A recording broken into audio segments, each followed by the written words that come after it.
Autoline Daily is brought to you by Bosch. The number of clean diesel models in North America will double by 2014. Bosch Clean Diesel. Good, clean, fun. Bridgestone. Your journey, our passion. And by Dow Automotive Systems.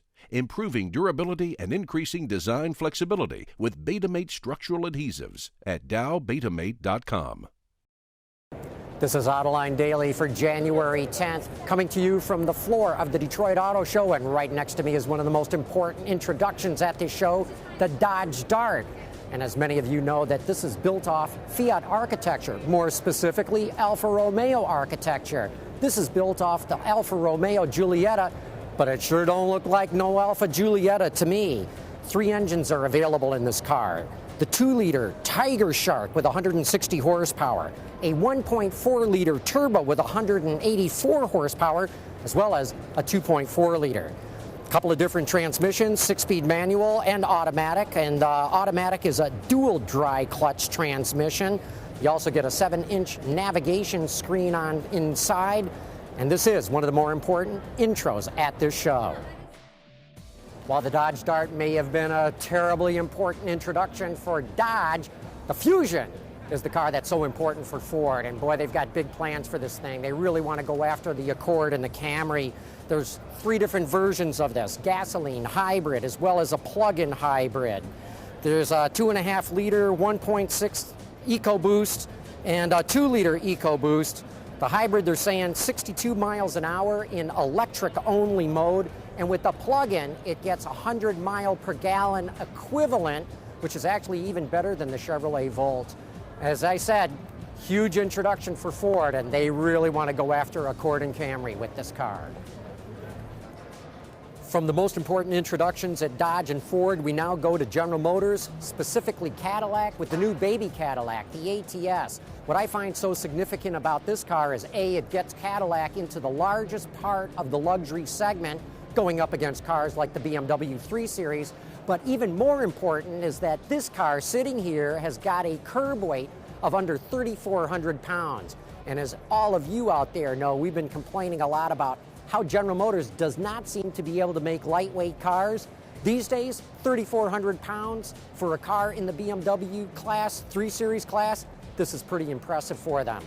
4-cylinder and V6 will be available in this. It's rear drive. It's an all-new architecture for General Motors. 50-50 weight distribution. I'd say that's pretty dramatic. The Cadillac ATS was very significant for General Motors, but they pulled a surprise on us. This is a concept car from Chevrolet that you're looking at, the true 140S. Chevrolet is positioning this as an affordable exotic car. By affordable, they mean in the low $20,000 range. It would come with a 1.4-liter turbo. It's front-wheel drive. Believe it or not, this car is built off the Cruise platform. And don't you just love this satin white finish that they've put on it? And there's yet another Chevrolet concept car that we've got to show you, and we'll do just that right after this. Clean diesel models in North America will double by 2014. Why? Higher take rates, lower cost of ownership, longer range and better fuel mileage, lower CO2 emissions. Clean diesel, good, economical, functional. Bosch, invented for life. Well, we told you before the break that we were going to show you another concept car, and that's what we're going to do right now, because what you're going to see here is another concept car from Chevrolet called the Code, the 130R. This is a 4-seat coupe, and don't you just love the proportions, especially at the rear 3/4. To me, it's very reminiscent of a 1 Series BMW, or if you squint your eyes a bit, a 2002 BMW.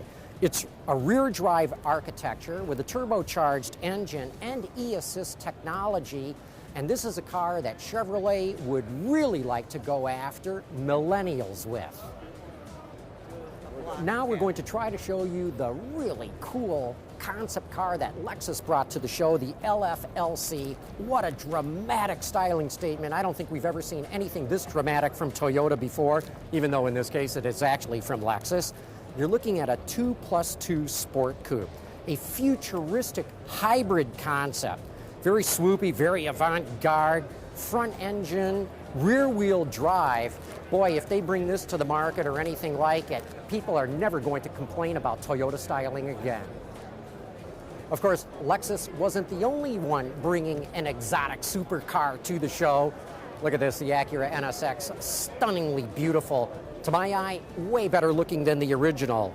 Mid-mounted V6, just like the original.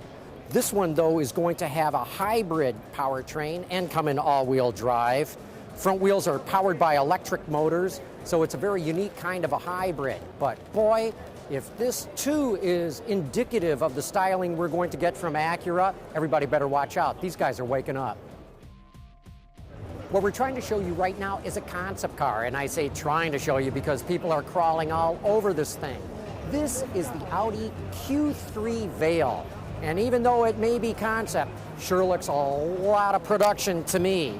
It's a compact sport utility vehicle with a 5-cylinder, 2.5-liter engine with 314 horsepower. And believe me, even though they're calling this a concept, it's coming to production.